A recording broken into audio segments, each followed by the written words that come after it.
चंद्रचूड चंद्रचूड सुद्धा होते महाराष्ट्रातले, पण चंद्रचूड आणि गवई यांच्यामध्ये फार मोठा फरक आहे.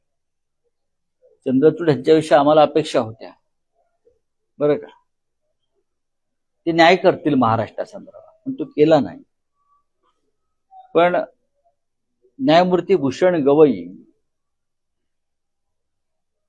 यांच्याविषयी जे आम्ही अनेक वर्ष ऐकतोय, पाहतोय की जे सामान्य घरातून संघर्ष करून इथपर्यंत पोहोचले, या सर्वोच्च पदापर्यंत पोहोचले. आणि कालच मी त्यांची एक मुलाखत ऐकली, त्याच्यामुळे मला एक मराठी माणूस म्हणून माझं मन भरून आलं की हा मराठी माणूस, त्यांनी परखडपणे सांगितलं, मी इथे विकत जायला बसलेलो नाही. आणि दुसरं ते म्हणाले की मी सुद्धा निवृत्तीनंतर कोणतेही पद स्वीकारणार नाही. ज्याला अशा प्रकारचा मोहच नाही त्याला सरकार विकत घेऊ शकत नाही.